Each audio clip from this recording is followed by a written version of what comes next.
I started university back in 2007. I've gone through a lot of changes with my personal beliefs, and I was just thinking about that today.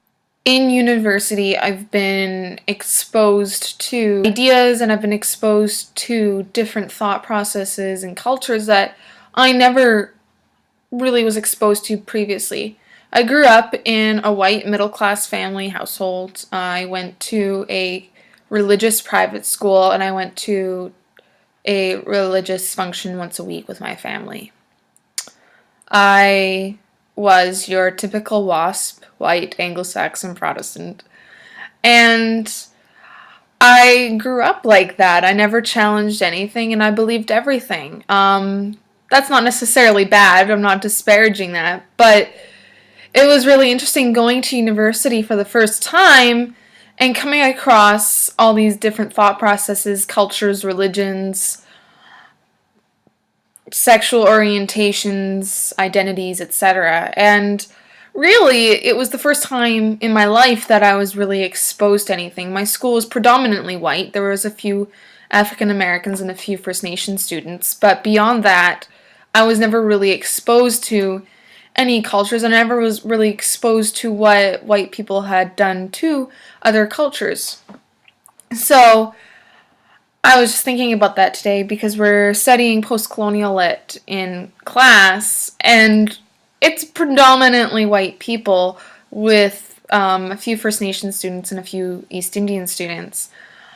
And yet we're talking about the experiences of those who suffered from the colonial oppression, such as Chinua Achebe with his novel Arrow of God, and First Nation authors and East Indian authors as they discuss what their experience was like and give voice to that experience.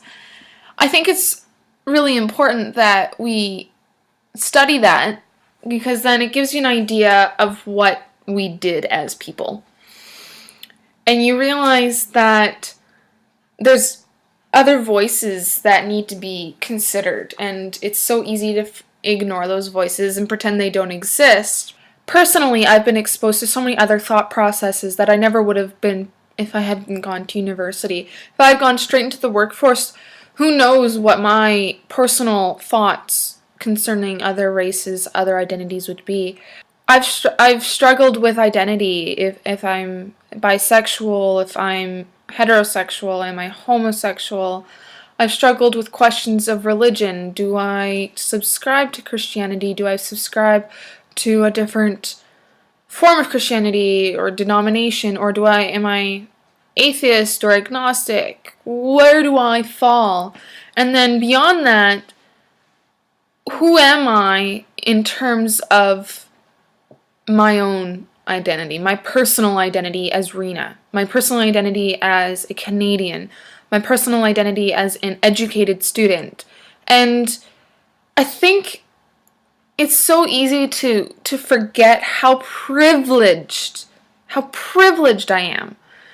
I have access to education. I am not paying thousands of dollars a year, thousands of dollars a semester for this education because I live in Canada. I'm not paying ridiculous amounts in student loans because I have access to a scholarship through my father's work. I'm white, and really my only issue is that I am female and that I struggle with questions of bisexuality. So, in retrospect, that's nothing. That's nothing compared to a female person of color. That's nothing compared to even a male person of color, because they're the ones that struggle every day with racism. I can hide in the background. I can pretend to be straight. And if I am straight, good. I'm figuring out myself every day. But I think it's really good to learn to listen to those voices. And I think that's the biggest problem, is that we like to speak on behalf of others, no matter who we are. We think we're smarter than everyone else. I know that I think I'm smarter than everyone else in whatever I've studied, and I will argue till the cows come home concerning that. And yeah, I don't know. I think it's important for us to not take over the voices of others, and in the process learn what our own voice is and where we stand in society because of that voice.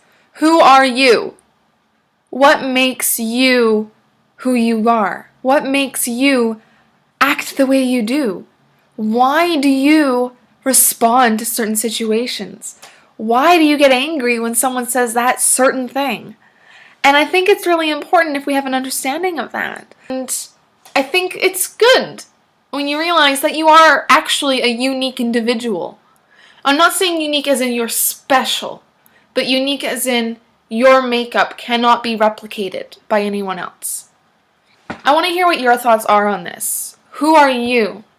What issues have you been presented with post growing up in high school that you never would have because you got this job or you went to university or because of the internet? Like, I'm exposed to so many different things on Tumblr. I'm exposed to so many different things on Facebook.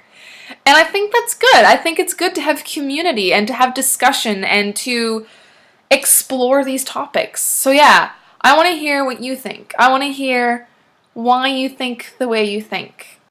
So that's it. Thank you for listening. I'm going to link last week's video here, and I will talk to you guys next week. Bye!